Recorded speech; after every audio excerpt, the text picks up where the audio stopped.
آپ چاہتے تھے میں کسی کو نہ دیکھوں جب تک کہ پیغمبر کو نہ دیکھ لوں. میں نے بھی علم الہی کے لیے آپ کو مخصوص کیا. ایک مرتبہ زبان چسائی اور اس کے بعد جناب امین نے کہا یا رسول اللہ اگر آپ اجازت دے توریت سناؤں, آپ اجازت دے زبور سناؤں, انجیل سناؤں, اور اگر آپ اجازت دیں قرآن سناؤں. نہیں ہے مجمع, نزول قرآن ابھی شروع نہیں ہوا, 10 برس باقی ہیں. جو لوح محفوظ کا آغوش رسالت میں مطالعہ کرے اسے علی کہتے ہیں. ساری کتابیں سنائیں. سرور کائنات نے کہا یا علی اگر وہ انبیاء جن پہ یہ کتابیں نازل ہوئی تھی یہاں موجود ہوتے تو وہ سب گواہی دیتے علی ہماری کتابیں ہم سے بہتر تلاوت کرتے ہیں. اب کون سے سورہ کی تلاوت کی؟ کہا بسم اللہ الرحمن الرحیم قد افلح المؤمنون. 11 آیات کی سورہ مومنون سے تلاوت کی. بے شک کہ مومن ہی فلاح پانے والے ہیں.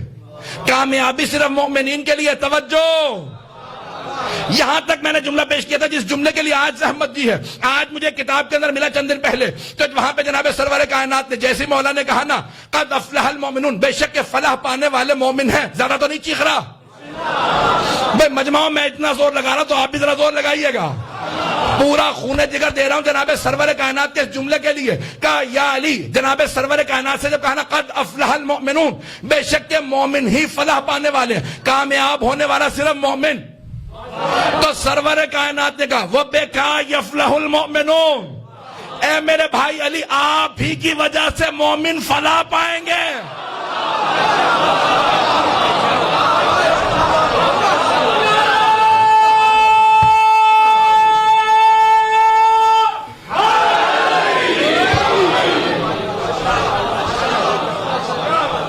دیکھا نعرہ تکبیر, نعرہ رسالت, نعرہ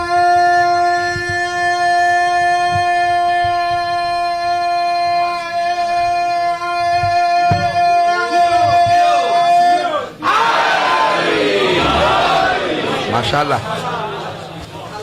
کچھ دیر اور چلیں گے.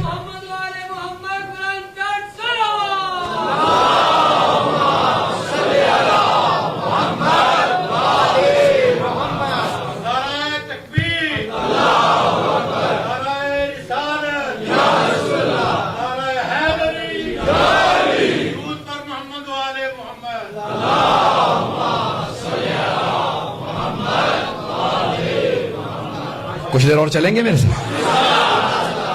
تو اب ایک مرتبہ کہا اے علی آپ کی وجہ سے مومن فلاح پائیں گے, کامیابی مومنوں کو ملے گی آپ ہی کی وجہ سے. اب سمجھ میں آیا میرے مولا نے وہاں پہ ان آیات کی تلاوت کیوں کی؟ کیونکہ مولا جانتے ہیں مومن ہی فلاح پانے والے ہیں جن کی وجہ سے فلاح ہے. ایک اور جملہ کہہ دوں, عزیزان گرامی, مولا فرما رہے ہیں قد افلح المؤمنون, بے شک فلاح پانے والے ہیں مومن, فلاح پانے والے ہیں مومن, اور علی ہیں امیر المؤمنین. ایک صلوات پڑھیں گے محمد وآل محمد پہ.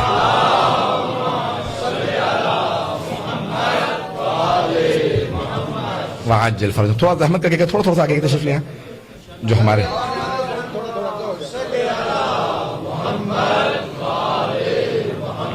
وعجل فرجهم. میں تو 5 سے 10 منٹ 10 منٹ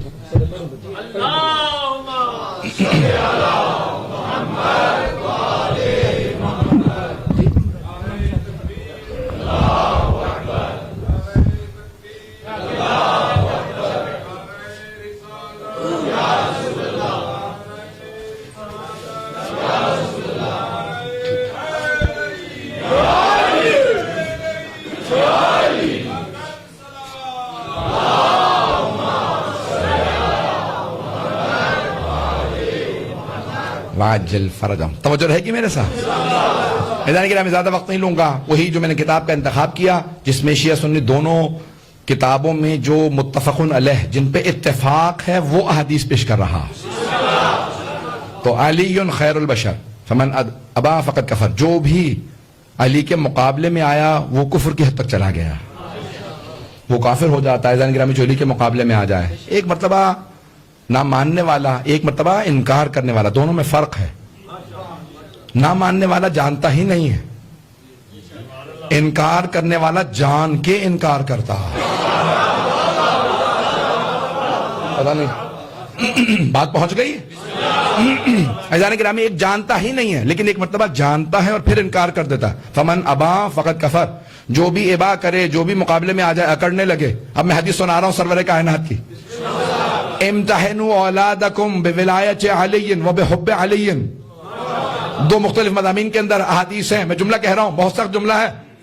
شیعہ سنی دونوں کتابوں کا کتاب میرے پاس موجود ہے. آیت اللہ لطف اللہ صافی البیگانی نے کہا کہ اپنی اولاد کا خود امتحان لو. میں نے کہا جملہ سخت ہے، مجمع کی نظر کر رہا ہوں. سرور کائنات فرماتے ہیں اپنی اولادوں کا خود امتحان لو، تمہارا ہے یا نہیں ہے. صحابہ سے کہا اپنی اولادوں کا خود امتحان لو، تمہارا ہے یا نہیں ہے. کہا یا رسول اللہ کیسے؟ کہا میرے بھائی علی کی محبت سے. جو محبت رکھتا ہو وہ تمہارا، جو بغض رکھتا ہو وہ غیر کا.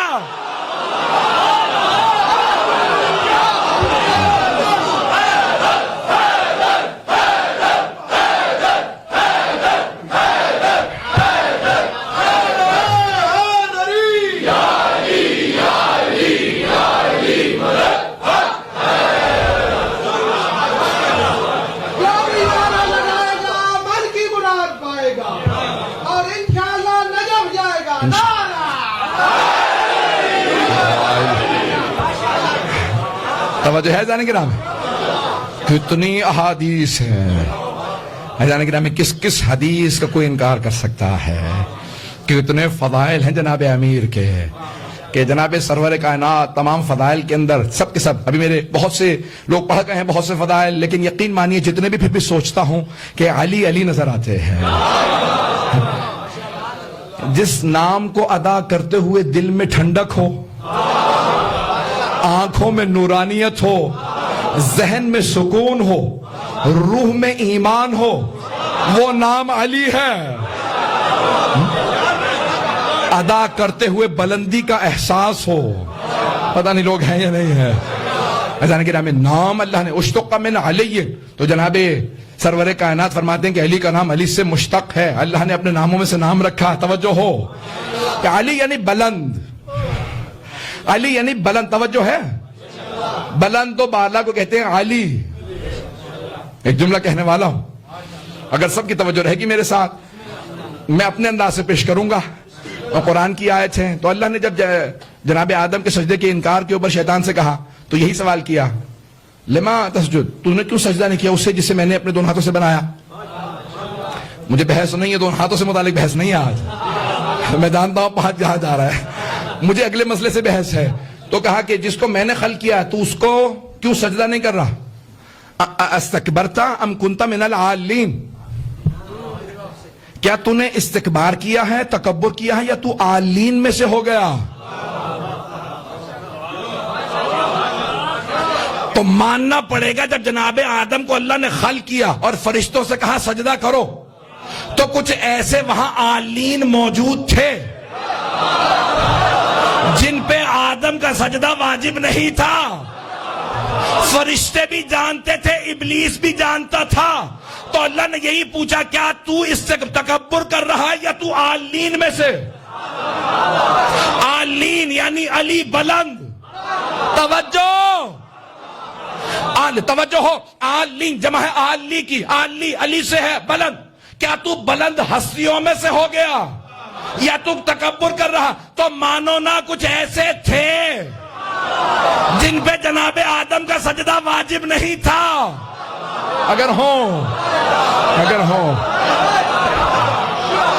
اللہ نے بھی یہی سوال کیا کیا تو عالین میں سے ہو گیا ہے یا تو تکبر کر رہا ہے.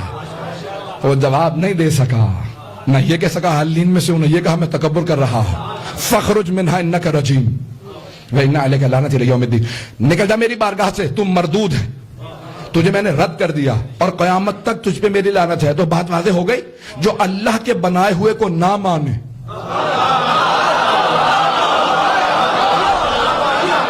اس پہ قیامت تک کے لیے لعنت ہے. پتہ نہیں لوگ پہنچے یا نہیں پہنچے. اور جو اللہ کے بنائے ہوئے کو مان لے وہی جوارے رحمت میں رہا کرتے ہیں. پتہ نہیں لوگ پہنچے یا نہیں پہنچے. علی خیر البشر. یعنی کہ جو بھی علی کے مقابلے میں آ رہا ہے، اور بڑے عقل مند لوگ بھی تھے، آ گئے مقابلے میں, آنے کے بعد فیصلہ کیا جا رہا, آنے کے بعد فیصلہ کیا نہیں جا رہا. اور میرے مولا سے جب پوچھا, یہ جملہ بس جنگ کا ہے, 2 جملے پیش کر کے ختم کر رہا ہوں. جب پوچھا, رزم کا ایک مزاج بنا ہوا پیش کر رہا ہوں. جب پوچھا آپ کے بیٹے نے, حضرت محمد حنفیہ نے, جو خود بہت بڑے جنگجو تھے, پہلوان تھے, دلیر تھے, اور جن کی جنگوں کی اور شجاعت کی صحبت عام ہوا کرتی تھی, گفتگو لوگ عام کرتے تھے, ان کے قصائد زبان زد خاص و عام تھے. جو ہاتھ سے لوہے کو چیر دیتا وہ محمد حنفیہ. مجھے نہیں معلوم لوگ ہیں یا نہیں, ہاتھ سے. خود جناب امیر نے کہا کہ یا علی, یہ اے بیٹا محمد, جاؤ جا کے میری زرہ کو کٹوا لاؤ, یہ بڑی ہو گئی ہے, 25 سال بعد پہن رہا ہوں. علی جہاد نہیں بھولے تھے. اگر ہو مجمع میرے ساتھ, بھائی وقت نہیں ہے, میں بہت تیزی سے گزر رہا ہوں. تو ایک مرتبہ کہا یہ زرہ کٹوا لاؤ, میرا وزن کم ہو گیا ہے, یہ زرہ کٹوا لاؤ. کہا بابا کہاں سے کاٹنی ہے؟ کہا یہ 2 انگلیوں کے برابر. ہاتھ کے اشارے سے بتایا. جناب محمد حنفیہ نے ایک مرتبہ ہاتھ سے پکڑا لوہے کی زرہ کو, اور چیرنے کے بعد کہا کہ بابا اب پہن کے دیکھیں پوری آ رہی ہے. لوہار کے بغیر جو لوہے کی زرہ چیر دے وہ محمد حنفیہ.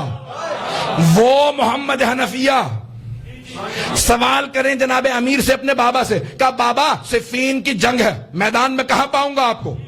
1.5 لاکھ کا مجمع بلایا ہے یا 80,000 کا, مجھے تاریخ کی بحث نہیں ہے, 80,000 بھی کم نہیں ہے. کہا بابا میدان جنگ میں کہاں پاؤں گا؟ جناب امیر نے ایک مرتبہ بیٹے کو دیکھا, کہا بیٹا جہاں چھوڑ کے جاؤ گے وہیں پاؤ گے.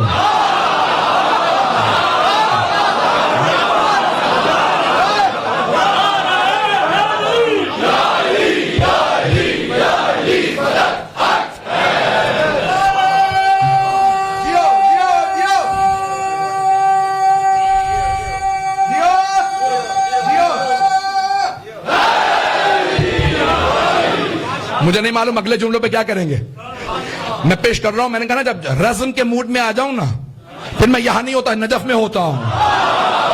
اب مجمع میرے ساتھ ہو, چلوں گا آپ کو سب کو لے کے, کچھ دیر کے لیے معراج پہ چلے نجف. کہا بابا آپ کو میدان جنگ میں کہاں پاؤں گا؟ میرے مولا نے ایک مرتبہ نگاہوں کو اٹھایا, شیر نے شیر بیٹے کو دیکھا, نگاہیں بتا رہی ہیں علی علی ہیں. میرے مولا سے پوچھا گیا تھا کہ جب آپ جنگ کرتے ہیں تو چہرے پہ تحت الحنا کیوں باندھتے ہیں؟ امامہ پہنتے تھے نا, اس میں سے کپڑا نکالتے چہرے پہ باندھ دیتے. کہ کیونکہ اتنی پھرتی سے میں تلوار چلاتا ہوں, گرد اڑتا, مجھے اذیت دیتا ہے, اس لیے چہرہ ڈھانپ کے رکھتا ہوں, سانس میں گرد نہ جائے. اب لوگ کہہ رہے تھے علی کی داڑھی سفید, سر کے بال سفید, بوڑھے ہو چکے علی. تو ایک مرتبہ جناب مالک اشتر نے کہا مولا خضاب کر لیں تاکہ دشمن دھوکہ نہ کھائے کہ علی بوڑھے ہیں. کہا مالک مجھے میدان میں اترنے دو, پھر بتاتا ہوں. شیر بوڑھا بھی ہو جائے تو شیر شیر ہو.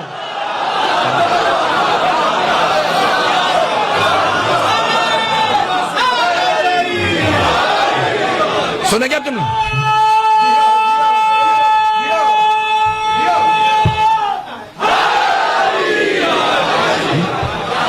کہ مالک شیر بوڑھا بھی ہو جائے تو شیر شیر ہوتا.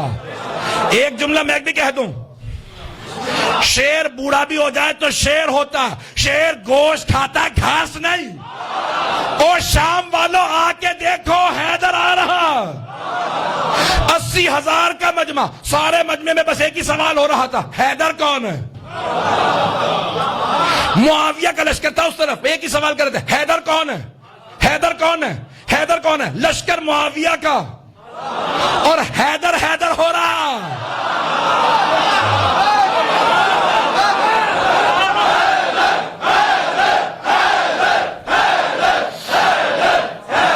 بس بھائی آخری جملے سن لیجیے, میں پورا خون جگر دے گیا ہوں. ایک مرتبہ جناب مالک اشتر نے کہا کہ ہے بس مالک مجھے میدان میں اترنے دو پھر بتاتا ہوں. بوڑھا ہو گیا ہوں لیکن شیر پھر بھی شیر ہوتا. جناب محمد حنفیہ نے پوچھا نا کہ بابا میدان جنگ میں کہاں پاؤں گا آپ کو؟ کہا بیٹا جہاں چھوڑ کے جاؤ گے مجھے وہیں پاؤ گے. توجہ, کہ جہاں چھوڑ کے جاؤ گے مجھے وہیں پاؤ گے. کہا بیٹا 3 باتوں کی نظر رکھنا, دانتوں کو بھینچ کے رکھنا, نظر آخری فرد پہ رکھنا, زمین پہ ایسے کھڑے ہونا جیسے زمین میں گڑ گئے ہو، کہ زمین میں گڑ گئے ہو۔ کہا بابا پھر اتنے افراد مارتے کیسے ہیں آپ جب پیچھے نہیں جاتے؟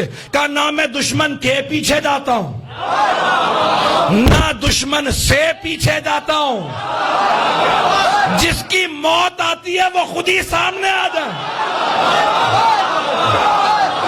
میں اپنے انداز سے کہوں، میرے مولا نے تو کہا جس کی موت آتی ہے سامنے آ جاتا، میں کہوں گا کہ میرے مولا فرما رہے ہیں جس کی موت آتی ہے وہ سامنے آتا، میں ذوالفقار کا صدقہ اتار دیتا ہوں۔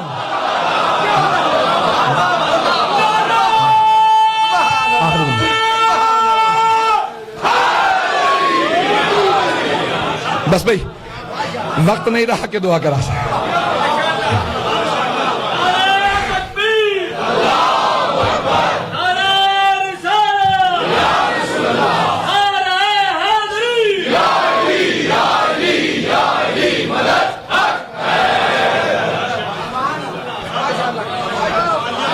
وقت نہیں ہے، دو جملے دعا کے کرانا چاہتا ہوں، بس دو جملے دعا کے۔ قبلہ صاحب کی صحت و سلامتی کے لیے بلند ترین سلام۔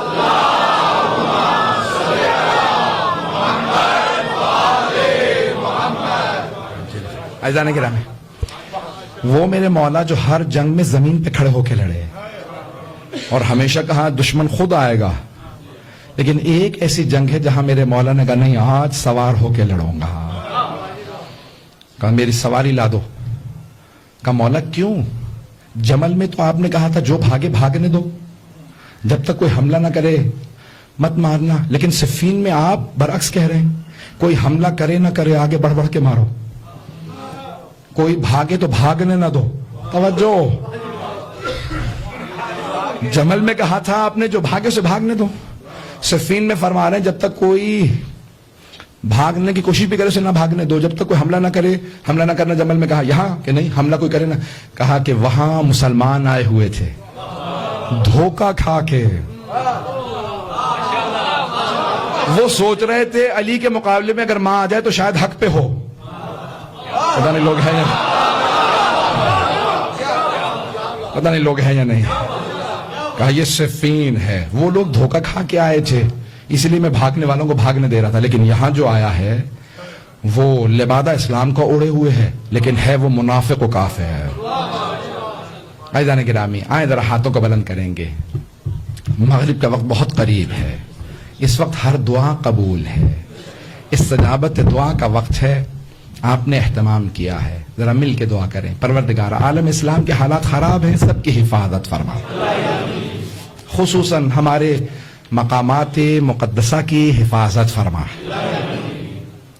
ایک جملہ کہوں آپ سے، ہاتھوں کو بلند کر کے میری طرف دیکھیے گا، میرا آپ سے وعدہ ہے کوئی دعا بھی رد نہیں ہوگی، میری طرف دیکھیے گا سب لوگ۔ آپ نے دیکھا بھی نیوزی لینڈ کے کلپ چل رہے تھے، لوگ نہتے تھے، وہ مسجد میں داخل ہوئے اور اس نے آدمی نے فائر کھول دیا، گولیاں چلانے لگا۔ اب محسوس ہوا اگر بیویاں خیموں میں ہوں اور کوئی ملعون ایک آگ کا شعلہ لے کے اندر آ جائے، اب سمجھ میں آیا ایک خیمے سے دوسرے خیمے میں کیوں جاتے تھے بیویاں، ایک خیمے سے دوسرے خیمے میں۔ ارے یہاں تو مرد تھے وہ ایک کونے میں چلے گئے تھے، وہ سب بیویاں تھیں۔ میں دیکھ رہا ہوں بہت سے میرے بھائی برداشت نہیں کر پا رہے، میں نے کہا تھا نا کہ دعا رد نہیں ہوگی، عجیب و غریب کیفیت ہوتی ہے۔ میں ایک اور جملہ کہوں گا، عجیب و غریب کیفیت ہے۔ مغرب کا وقت قریب ہو، پوچھا مرحوم آغا بہجت سے کسی نے، آغا کیا بات ہے مغرب کے وقت کیوں ایک عجیب سی کیفیت ہو جاتی ہے؟ کہ دو وجہ سے، ایک جناب سیدہ کی وجہ سے مغرب کے قریب شہادت ہوئی تھی، اور دوسرا شام غریب۔ ہاں مغرب آئی تو ایک مرتبہ خیموں کو آگ لگ گئی ہے۔ آئیں ذرا سب ہاتھ بلند کر کے جو مانگیں گے عطا ہوگا۔ پروردگارہ جو ہاتھ بلند ہیں کسی کو رد نہ فرما، پروردگارہ امام زمانہ علیہ السلام کے ظہور میں تعجیل فرما، دشمنان اہل بیت کو نیست و نابود فرما، مخصوصاً دہشت گردوں کو، داعش کو، طالبان کو، اور جتنے بھی وائٹ سپریمسسٹ ہیں یا متعصب افراط و تفریط والے، پروردگار سب کو غارت فرما۔ ہمارے تمام کے تمام مسلمانوں کی جہاں جہاں بسے ان کے جان مال عزت آبرو کی حفاظت فرما، ہماری مستورات کے پردے کی حفاظت فرما، بے اولادوں کو اولاد عنایت فرما، مقروضوں کے قرض ادا فرما، پریشان حالوں کی پریشانیاں دور فرما، ہمارے مقامات مقدسہ کی حفاظت فرما، جو ہاتھ بلند ہیں کسی کو رد نہ فرما۔ پروردگارہ جو آج اہتمام کیا، بانیان، شرکت کنندگان، دور سے آنے والے، پڑھنے والے، سب کی توفیقات میں اضافہ فرما۔ پروردگارہ ہم سب کی عاقبت بخیر فرما۔ پروردگارہ اس امام بارگاہ کو دن دگنی رات چگنی ترقی عنایت فرما، خدمت کرنے والوں کی توفیقات میں اضافہ فرما۔ ربنا تقبل منا انك انت السميع العليم بحق محمد وآلہ الطیبین الطاہرین المعصومین۔